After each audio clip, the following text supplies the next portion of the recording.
la despenalización de la homosexualidad.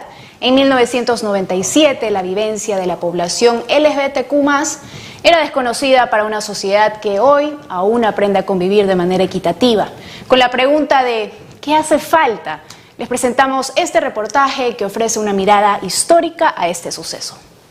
Sintetizar 24 años de historia no es tarea fácil. Preservar la memoria histórica de los sucesos importantes en el tejido social del país, mucho menos. Esta es una de tantas historias que aún espera reparación para los sobrevivientes de la persecución policial que se amparaba en el inciso 1 del artículo 516 del Código Penal, que hasta el 25 de noviembre de 1997 aún se encontraba vigente. Esa fecha, el Tribunal Constitucional declaró la inconstitucionalidad de este inciso. Gonzalo Abarca, uno de los sobrevivientes, nos cuenta los sucesos de aquellos meses. La represión era contra los hombres gays en ese tiempo, la década de los 70, los 80, porque recién empezaron a salir las chicas trans.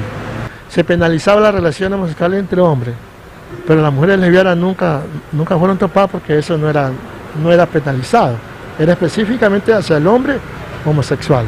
La doctora Judith Salgado realizó estudios sobre este tema. Ella nos da una explicación sobre la trascendencia de este hito histórico. Entonces, claro, el tema de que el homosexualismo, como era denominado en el Código Penal hasta 1997, estuviera considerado como un delito, nos deja ver la sociedad estaba marcada primero por una percepción completamente homofóbica. Como se tornaba difícil, Alexis Ponce, que en ese tiempo tenía un lugarcito en el Tribunal Constitucional de Garantía del entonces, y era el que apoyaba, él da la opción de que se presente la demanda por medio del Tribunal Constitucional para pedir que se derogue el 516. Entonces, como la situación no iba bien, y se me prende la luz a mí y dice, ¿y por qué no salimos a la calle si yo veía que en la calle pedían firma? Y aquí creo que hace una mención especial para Estrellita Esteban, que fue que por de ella nos enteramos que estaba realizando la campaña esta. Salimos a la Plaza Grande a recoger las firmas. La historia es que el primer día que salimos nos dieron palo, nos echaron gas y todo. Al compa de la PH, a Jimmy Coronado, lo llevaron detenido. Me acuerdo tanto que se acercó una señora adulta mayor. Yo le dije, no, que no se preocupe. Dijo, no, dice, yo firmo porque yo tengo una hija igual que ellas. Ella no quiere venir, pero yo sí vengo.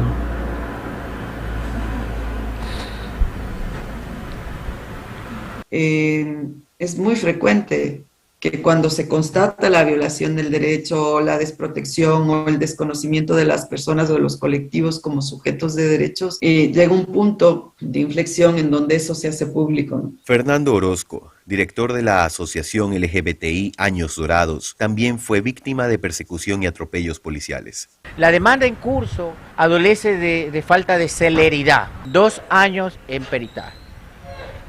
Y estamos hasta la actualidad en investigaciones, no sabemos más nada, no hay otra información, se tienen que terminar los peritajes para el siguiente paso que corresponde a la Fiscalía. Tiene que haber las disculpas del Estado, tiene que haber esa justicia que estamos esperando para poder descansar en paz, se puede decir.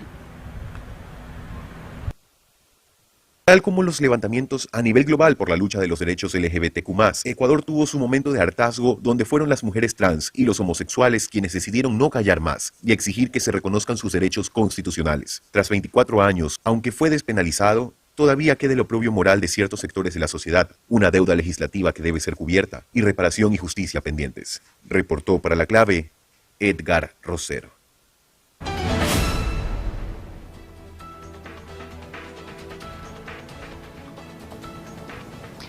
Y hablar de comunidades LGBTI como personas sujetas a derechos antes del año 1997 no era posible en el Ecuador. El Código Penal vigente desde 1938, su artículo 516, consideraba la homosexualidad como un delito a ser corregido con penas de entre 4 a 8 años de prisión. Es decir, las personas LGBTI eran consideradas delincuentes, viéndose obligadas a vivir entre la clandestinidad y la criminalización. El día de ayer, como lo veíamos en el reportaje de nuestro colega Edgar Rosero, 25 de noviembre se conmemoraron 24 años de la despenalización de la homosexualidad. Sin embargo, quedan temas pendientes en materia de derechos humanos. Y para eso hemos invitado a Danilo Manzano, activista por los derechos humanos y director de la organización Diálogo Diverso, a quien le doy la bienvenida. ¿Cómo estás? Buen día, Danilo. Hola Adriana, muy buenos días, mucho gusto, un fuerte abrazo desde acá, desde la ciudad de Quito. Profundamente honrado y agradecido por tener este espacio aquí en La Clave. Muchas gracias. Gracias, Danilo, a ti por compartir con nosotros.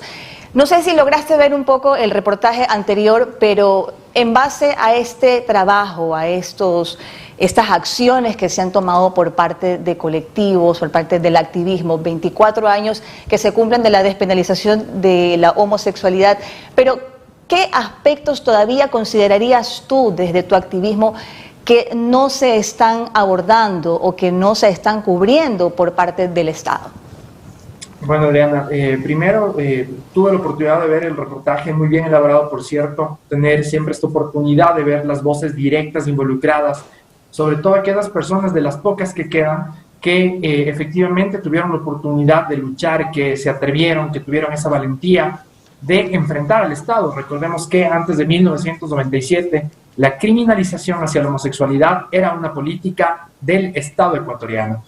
Y bueno, actualmente, si bien han pasado ya, se conmemoran justamente el día de mañana 24 años de haberse despenalizado la homosexualidad en el Ecuador, es un muy buen momento para hacernos y reflexionar en algunas preguntas. Por un lado, se alcanzó esta despenalización a nivel político, a nivel constitucional, pero termina siendo lo más difícil todavía vivir en igualdad de derechos y dejar de vivir en discriminación desde lo social, desde lo ciudadano, y sobre todo en estas diferentes esferas en las cuales nos desarrollamos los seres humanos. Lastimosamente, la familia es el primer lugar, el primer entorno donde vivimos la discriminación. Luego de esto vienen también las unidades educativas, sea esta la escuela, el colegio o la universidad. Por otro lado, también la posibilidad real de acceder al empleo o de permanencia en un lugar de trabajo para una persona LGBTI cuya expresión o de género como tal le puede poner mucho más en evidencia, y al mismo tiempo, si es que lo hablamos también de una manera intergeneracional. Es decir, si bien luego de 24 años se han dado unas conquistas importantes, todavía queda mucho camino por recorrer. Algunas personas, mi querida amiga, tenían en cuenta y decían, bueno, los homosexuales ya pueden casarse desde el 2019, ¿qué más quieren? Ya tienen todos los derechos. No es verdad. El acceso al matrimonio civil igualitario, sin duda alguna, era un derecho importante, pero aún existen enormes deudas que el Estado ecuatoriano tiene con nosotros, la población LGBT. Mi querido Danilo, hace poco vimos un tema desastroso, horroroso, que nos partió el corazón, que ocurrió durante la crisis carcelaria. El caso de Helen Maldonado, quien fue brutalmente asesinada dentro de la penitenciaría. Y tuvimos también la oportunidad de realizar un reportaje y abordar este tema y darnos cuenta de que no solamente es el caso de Helen, sino que en esa misma situación también de vulnerabilidad están más de 60 mujeres trans que están pasando también por estos casos. ¿Consideras tú que realmente el Estado se ha preocupado por ese lado de cuidar de que no se estén violentando los derechos, en este caso de mujeres trans, como el caso de Helen Maldonado, lo que vivió, lamentable hecho que ocurrió hace poco? Claro que sí, Adrián, de ninguna manera. Realmente la historia en el Ecuador, la historia de los diferentes gobiernos que hemos venido atravesando ha sido y ha mantenido la misma tónica, ¿no? Un tema de invisibilizar, un tema de poner bajo el tapete. En este caso, no solamente los derechos que tienen que ver con la población LGBT, sino con mucho más fuerza con la población trans. Es importante que la ciudadanía, que la gente tenga en cuenta que son las personas trans, principalmente las mujeres trans, quienes se han llevado lo peor a lo largo de la historia. ¿Por qué? Porque han sido sujetas a mayor discriminación, a mayor violencia, incluida la que se da dentro del sistema penitenciario. No es posible que con normativa, porque existe una normativa, Diana, eso es importante tener en cuenta.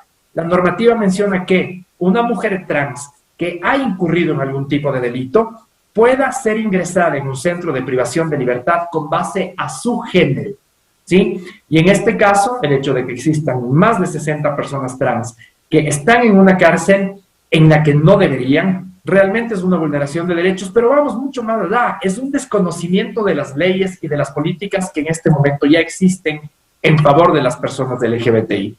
Este tema, la terrible masacre que aconteció justamente en la ciudad de Guayaquil, no es más que una forma de evidenciar incluso las pocas posibilidades reales en las que el Estado tiene la posibilidad, el gobierno actual tiene la posibilidad de generar un control permanente. Y en materia de derechos de LGBTI, definitivamente hace falta todavía mucho camino por recorrer. Las personas LGBTI en el Ecuador actualmente no tenemos la oportunidad de gozar de los mismos derechos como el resto de personas, lo cual tiene un distanciamiento muy grande en la Constitución ecuatoriana. Tenemos una Constitución ecuatoriana muy garantista de derechos, muy vanguardista, incluso en comparación de otro tipo de constituciones a nivel internacional. El desafío más grande aquí es cómo hacemos efectivo que el goce de estos derechos humanos, que este ejercicio efectivo de acceso a la educación, al empleo, a la vivienda, a la seguridad social, entre otros, también pueda beneficiar a la población LGBTI de manera directa.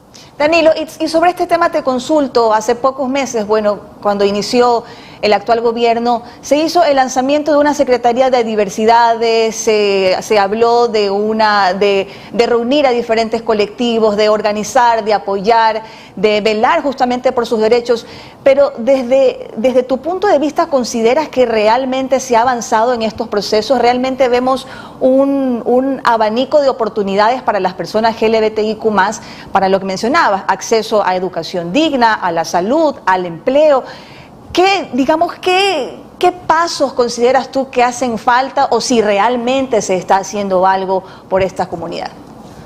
Claro que sí, Adriana, con mucho gusto. Bueno, yo creo que es importante también siempre desde la sociedad civil asumir nuestra contraparte, ¿no es cierto? Recordar que la democracia, esta participación ciudadana e incluso las posibilidades de generar los cuestionamientos, en este caso el gobierno, de manera permanente, tienen que hacerse de manera organizada y sobre todo de una manera coherente. A todo esto, nosotros como sociedad civil asumimos también nuestra corresponsabilidad desde las organizaciones del LGBT, en este caso desde Diálogo Diverso, para sumarnos, para apoyar, para poner el hombro en beneficio del país. Y esto quiere decir que cuando el gobierno hace un llamado a las organizaciones, nosotros estamos prestos para poder sumar nuestro contingente. Ahora bien, ya tuvimos y ya vimos el terrible error del gobierno anterior de Lenín Moreno, en el que se utilizaba al diálogo como un mecanismo retórico, incluso ya vacío, sin mayores resultados.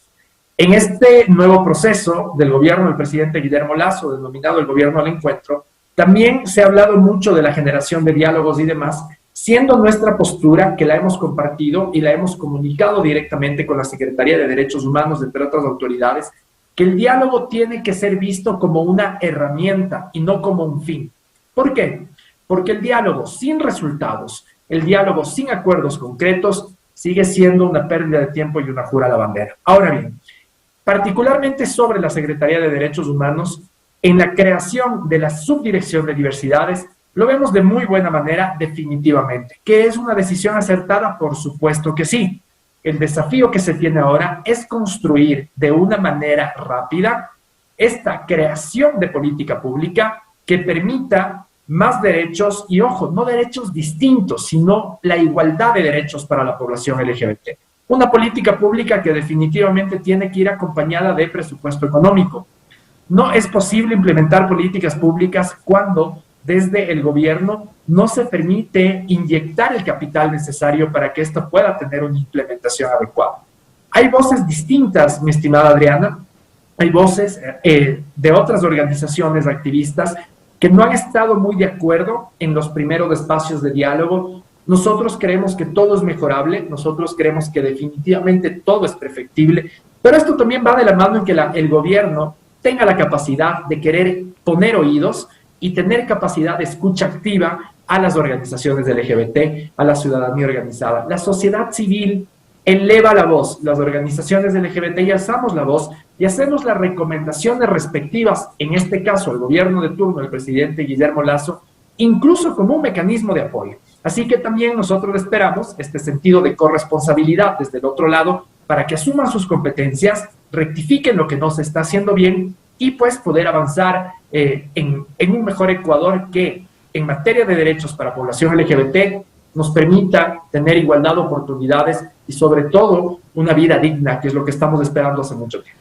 Danilo, ¿existe actualmente, creería yo, un imaginario colectivo respecto a las opiniones de las comunidades LGBTIQ+, No sé si esto se deba a la falta de información que debería tener acceso, no solamente desde el punto de las comunidades como tal, LGBTIQ+, sino de la sociedad en general, para evitar casos como discriminación. ¿Crees tú que existe realmente una correcta información en este caso, del activismo que han realizado las comunidades LGBTIQ+, de las luchas, de las causas por las cuales hoy por hoy podemos decir que han permitido en cierta manera poder visibilizar estos derechos? Pero ¿crees tú que todavía falta informar más a la gente, a la ciudadanía, sobre la importancia que tiene justamente el activismo que ustedes realizan?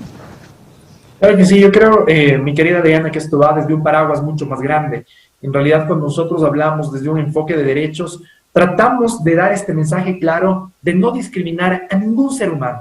¿Sí? No solamente a la población LGBT, sino que ninguna persona en el Ecuador, en el mundo entero, debería vivir la violencia de la discriminación por el hecho de ser diferente.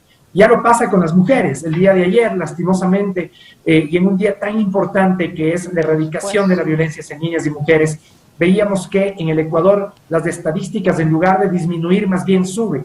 Los femicidios hacia las mujeres, ¿no? Y por otro lado, esta violencia sistemática que vivimos diferentes grupos de situación vulnerable. Ahora, yo creo que este es un muy buen ejemplo, mi querida Adriana, de mostrar, incluso desde los medios de comunicación, la responsabilidad también implícita y directa que tienen al momento de sumarse como actores aliados claves en generar estas transformaciones sociales con las cuales nosotros queremos sociedades más inclusivas y menos discriminadoras. Lastimosamente, mi querida Adriana, siguen siendo muy pocos los medios de comunicación que nos permiten, en este caso al activismo LGBT, poder llegar a micrófonos, poder tener la oportunidad de ser recibidos en diferentes medios para hablar no solamente de casos en esto de manera muy puntual, cuando se ha vulnerado el derecho de una persona, sino también con el objetivo de sensibilizar. En el Ecuador es importante que el gobierno, la ciudadanía, la sociedad civil organizada, la academia, tengamos en cuenta que generar estos procesos de transformación es un ejercicio de tiempo, pero sobre todo es un ejercicio que tiene que unir los diferentes esfuerzos en las familias, en las comunidades educativas, en el espacio público, en la academia y obviamente desde el gobierno. Estamos ya en el siglo XXI.